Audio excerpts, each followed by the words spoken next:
नमस्कार विद्यार्थी मित्रों, आप सभी का स्वागत करते हैं मौर्य क्लासेस में। विद्यार्थी मित्रों, ऑलरेडी हमने क्लास 11 का स्टेट चालू कर दिया है, जिसमें आज से हम बच्चों नया चैप्टर स्टार्ट करने वाले हैं, जिसका नाम है चैप्टर नंबर 5। और बच्चों चैप्टर नंबर 5 काफ़ी ज़्यादा इम्पोर्टेंट चैप्टर है, सभी बच्चों को बहुत ही अच्छी तरीके से पढ़ना चाहिए। तो इस चैप्टर का नाम क्या है बच्चों? आवृत्ति वितरण की विषमता, skewness of the frequency distribution.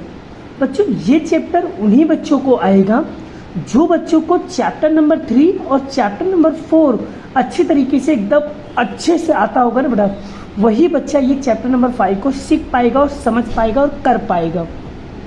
तो इसीलिए तो मैं आप लोगों को बार बार कहते रहता हूँ ना बच्चों कि अगर आप कोई भी चीज़ों को सीखना है ना, समझना चाहते हो ना, तो रटो मत, उसे समझो। लेकिन उसे समझने के लिए उसके शुरुआत, उसका बेसिक, उसका कॉन्सेप्ट क्लियर होना चाहिए।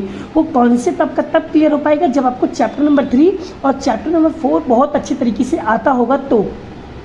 ठीक है, तो चलिए शुरुआत करते हैं और सारी चीज़ें हम कॉन्सेप्ट वाइज अच्छे तरीके से सीखेंगे। ठीक है, तो चलिए वीडियो की शुरुआत करते हैं बच्चों। सबसे पहले बच्चों यहाँ पर हम ये बात कर लेते हैं कि यहाँ पर कितने मेथड हैं और कौन कौन से मेथड है बच्चों। तो बच्चों विषमता के माप एवं विषमतांक की ज्ञात करने की पद्धतियाँ वैसे तो बेसिकली बच्चों 2 प्रकार हैं। पहला है कार्ल पियर्सन की पद्धति, दूसरा है बाउली की पद्धति। और दोनों ही बच्चों एग्जाम में एक दूसरे के और में आते हैं और 100% गारंटी बच्चों आता ही है। वो फिक्स मतलब फिक्स होता है बच्चों, कार्ल पियर्सन का हो या बाउली का हो, एक क्वेश्चन तो फाइनल एग्जाम में आना मतलब तय, मतलब फिक्स है। तो सारे बच्चों को अच्छी तरीके से सीखना चाहिए बच्चों। तो आज के लेक्चर में बच्चों मैं आपको सिखाने वाला हूँ। और रही बात थियरी पोर्शन बच्चों, अब मैं आपको बाद में करवा दूँगा। अभी मैं सिर्फ और सिर्फ प्रैक्टिकल सवाल आपको करवा रहा हूँ। ठीक है, थियरी वगैरह के मैं आपका नोट्स से प्रोवाइड कर दूँगा। ठीक है, चलिए पहला मेथड का नाम है कार्ल पियर्सन की पद्धति।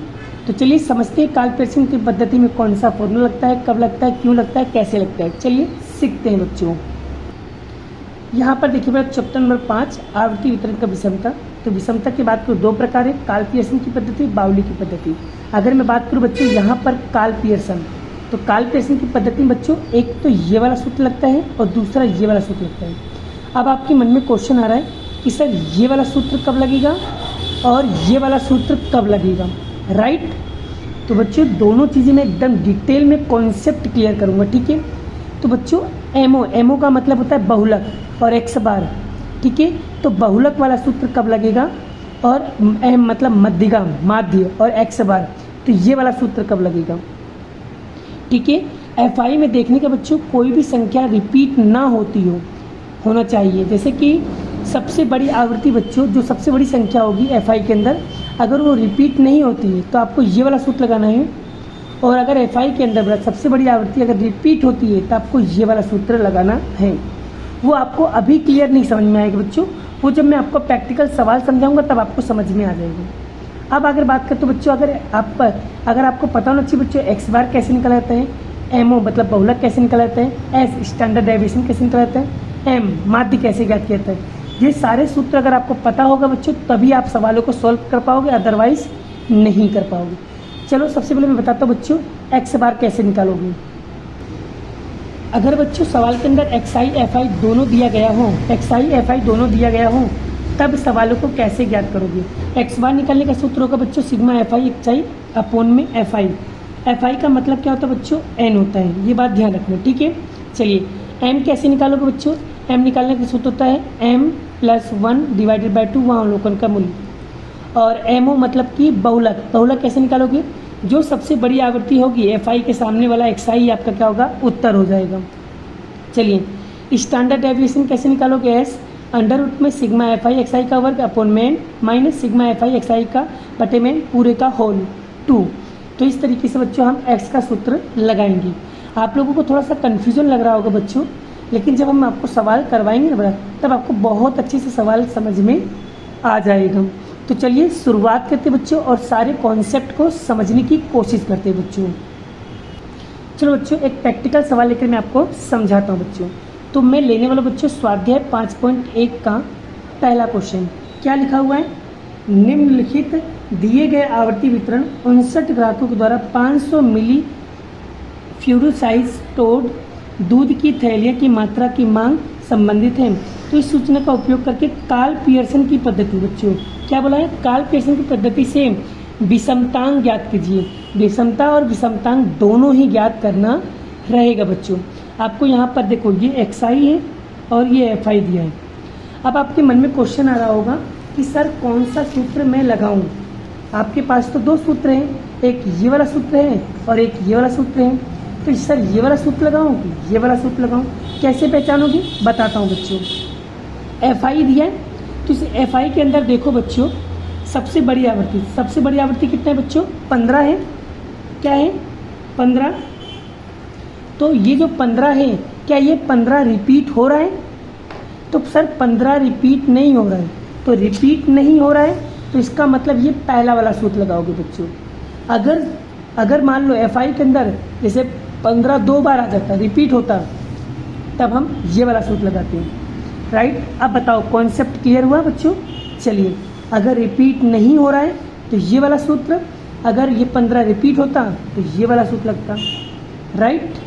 क्लियर हो गया। चलिए समझ में आ गया बच्चों। यहाँ पर 15 रिपीट नहीं हो रहा है इसलिए यहाँ पर ये वाला सूत्र लगेगा। क्लियर। चलिए, अगर जैसे मान लो यहाँ पर दूसरा एग्जांपल मैं आपको समझा रहा हूँ। जैसे यहाँ पर देखो ये भी एक्सआई एफआई है, ये भी एक्सआई है और ये भी एफआई। तो इसमें देखो बच्चों, इसमें देखो सबसे बड़ी एफआई 56 और इसमें भी 56। तो देखो 56 दो बार आ गया, सबसे बड़ी आवृत्ति रिपीट हुई तो इसका मतलब इसमें ये वाला सूत्र लगेगा। अब बताओ कॉन्सेप्ट क्लियर हुआ। चलिए, तो अभी हम आपको कौन सा कराने जा रहे हैं, ये वाला क्वेश्चन, जो चीज़ें रिपीट नहीं हो रही है। तो रिपीट नहीं हो रही है तो यहाँ पर हम ये वाला सूत्र लगाएंगे। तो इसमें क्या क्या निकालना पड़ेगा, एक तो एक्स बार निकालना पड़ेगा, एमओ बहुलक निकालना पड़ेगा और एस निकालना पड़ेगा। चलिए सबसे पहले एक्स बार निकालेंगे, फिर एमओ निकालेंगे, फिर स्टैंडर्ड डेविएशन प्रमाण विचलन निकालेंगे। चलिए एक एक करके निकालते हैं, फिर हम ये लास्ट में सवाल का सूत्र लगा देंगे तो हमारा उत्तर आ जाएगा। तो चलिए क्वेश्चन की शुरुआत करते हैं। सबसे पहले हम क्या करेंगे, क्वेश्चन की कॉपी करेंगे बच्चों। चलिए बच्चों, आपके सामने एक्स आई एफ आई लिख दिया गया है। सबसे पहले क्या करना है बच्चों, आपको एक्स बार निकालना है ना। सबसे पहले आपको निकालना है एक्स बार। तो एक्स बार का सूत्र क्या होता है, सिग्मा एक्स आई अपॉन में sigma F I. F I लिखो या एन लिखो, दोनों का मतलब एक ही होता है। ठीक है, सूत्र लिख दिया बच्चों। चलिए अब इस सूत्र के अकॉर्डिंग हम सवाल को सॉल्व करते हैं। तो यहाँ पर एफ आई तो दिया परंतु एक्स आई नहीं दिया, तो एक्स आई निकालना पड़ेगा। एक्स आई भी दिया तो अब हमें निकालना पड़ेगा एफ आई एक्स आई। तो यहाँ पर लिखेंगे बच्चों एफ आई एक्स आई। ठीक है, कैसे निकालोगे बच्चों, ध्यान से देना।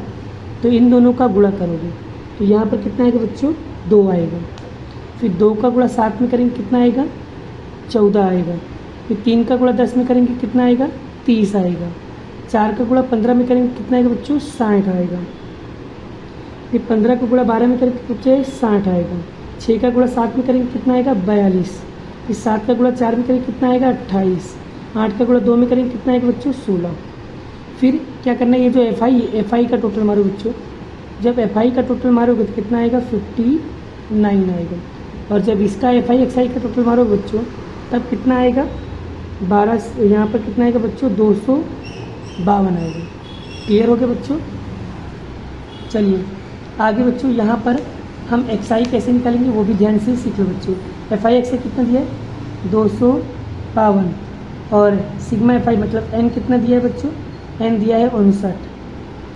तो यहाँ पर लिखेंगे एक्स बार बराबर, इसमें इसको भाग दो बच्चों।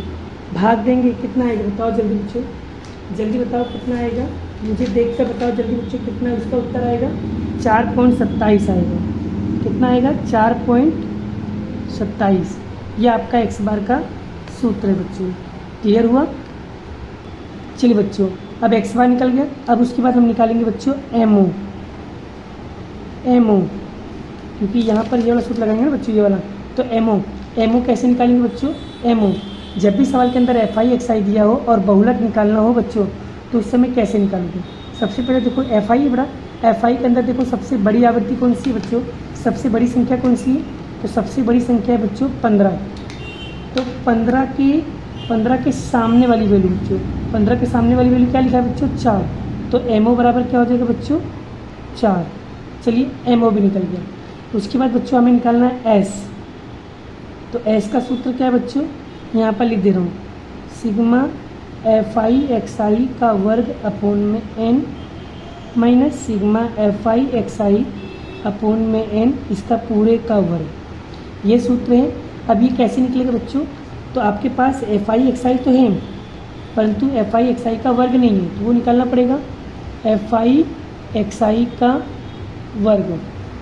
अब बच्चों ये कैसे निकालेंगे, एकदम ध्यान से सीखना बच्चों, एक ही बार में आपका पूरा कॉन्सेप्ट क्लियर हो जाएगा। इसका गुणा बच्चों इसके साथ करो, ठीक है, और गुणा करके यहाँ पर लिख दो, ठीक है। इसका गुणा इसके साथ, 1 का गुणा 2 में करेंगे बच्चों 2 हो जाएगा, 2 का गुणा 14 में करेंगे कितना होगा 28 हो जाएगा, 3 का गुणा 30 में करेंगे तो 90 हो जाएगा, फिर 4 का गुणा 60 में करेंगे बच्चों, 4 का गुणा 60 में करोगे 240 होगा, 5 का गुणा 60 में करोगे कितना होगा 300 होगा, 6 का गुणा 42 में करेंगे बच्चों 252 होगा, 7 का गुणा 28 में करेंगे तो 196 होगा, 8 का गुणा 16 में करेंगे बचाओ बच्चों कितना आएगा 128 आएगा। फिर इन सभी का टोटल मारो बच्चों, इन सभी का टोटल मारेंगे तो कितना आएगा 1236 आएगा। क्लियर हुआ यहाँ तक? बस इस सूत्र के अंदर वैल्यू पुट कर दो, आपका आंसर आ जाएगा मेरे प्यारे बच्चों। चलिए यहाँ पर वैल्यू पुट करते बच्चों। चलिए सिग्मा FI इसको एक इस सिग्मा FI XI का वर्ग कितना दिया बच्चों 1236, तो यहाँ लिखेंगे 1236। n कितना दिया बच्चों 59।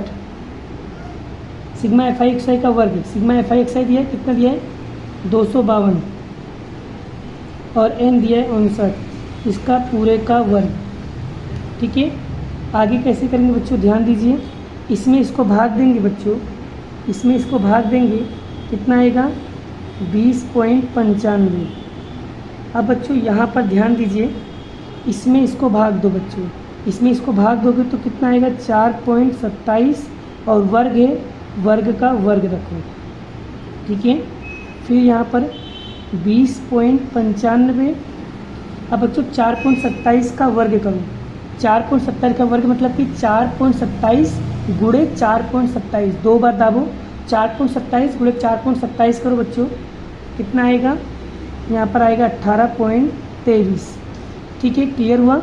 आगे बच्चों अब 20.95 में से माइनस करो 18.23 माइनस करो तो यहाँ पर आएगा बच्चों 2.72। अब बच्चों अगर आपके पास 2.72 आ जाए तो 2.72 आ जाए बच्चों, 2.72 आ जाए ना बड़ा, उसके बाद ये रूट है, ये रूट को दाब दो, तो रूट को दाबेंगे बच्चों कितना आएगा, यहाँ पर ध्यान से बताओ 1.64, तो पॉइंट पर 4 डिजिट लिखने का, देखो कैसे लिखने बता दे रहा हूँ, बराबर 1.6492। अब बच्चों इसका राइट आंसर कैसे लिखोगे, यहाँ पर ध्यान दो 1.6 और देखो तीसरी संख्या 5 या 5 से बड़ी हो तो आगे वाले में जोड़ देंगे तो यहाँ पर कितना हो जाएगा 65, तो इसका राइट आंसर आएगा बच्चों 1.65। तो एस की वैल्यू कितना है बच्चों 1.65। अब यहाँ पर देखो बच्चों एक्स बार भी आ गया, एमओ भी आ गया और एस भी आ गया, और सवाल के अंदर हमको एक्स बार एमओ और एस ही चाहिए था ना, बस सब चीज़ें मिल गया। बस अब सूत्र के अंदर वैल्यू पुट कर दो, आपका उत्तर आ जाएगा। तो यहाँ पर लिखेंगे बच्चों हम सबसे पहले विषमतांक निकालना है बच्चों, देखो किताब में क्या निकालने के लिए बोले, विषमतांक निकालने के लिए बोले, तो यहाँ पर बच्चों हम लिखेंगे विषमतांक, क्या बोला है विषमतांक, तो उसका सूत्र होगा जे बराबर एक्स बार माइनस एम ओ बराबर एस। ठीक है, एक्स बार कितना है बच्चों 4.27, एम ओ आया 4 और एस कितना है बच्चों, एस आया आपका 1.65। क्लियर हो गया? अब बच्चों यहाँ पर 4.27 माइनस 4 करेंगे तो 4.27 में से बड़ा माइनस करो जल्दी, तो यहाँ पर कितना आएगा बच्चों, ध्यान से बताओ जल्दी करो, तो यहाँ पर आएगा 0.27 भागे 1.65, इसमें इसको भाग दो बच्चों, भाग देंगे कितना आएगा 0.16। क्लियर हो गया बच्चों? आगे यहाँ पर ध्यान दीजिए, यहाँ पर सवाल के अंदर क्या बोला था, विषमतांक बोला था ना। अब बच्चों ये तो विषमतांक की बड़ा, लेकिन बच्चों अगर सवाल के अंदर विषमता बोल दे ना तो उसको विषमता कैसे निकालोगे, विषमता भी निकालने के मैं आपको इसी सवाल के अंदर भले बोला नहीं है पर मैं आपको निकाल के बता दे रहा हूँ। विषमता बोला ना तो क्या बोला है, एक्स के बराबर एक्स बार माइनस एम हो ना, तो यहाँ पर हम लिख देंगे बच्चों एस के बराबर एक्स बार माइनस एम ओ। एक्स बार है 4.27 माइनस एम ओ कितना है बच्चों 4, इसमें से माइनस करेंगे कितना आएगा 0.27। ये देखिए विषमता भी आ गया बच्चों। मैंने आपको दोनों टॉपिक सिखा दिया, विषमतांक कैसे निकालना है ये भी बता दिया, विषमता कैसे निकालना है ये भी बता दिया। तो आई होप बच्चों आपको ये कॉन्सेप्ट काफ़ी अच्छी तरीके से समझ में आ गया है बच्चों।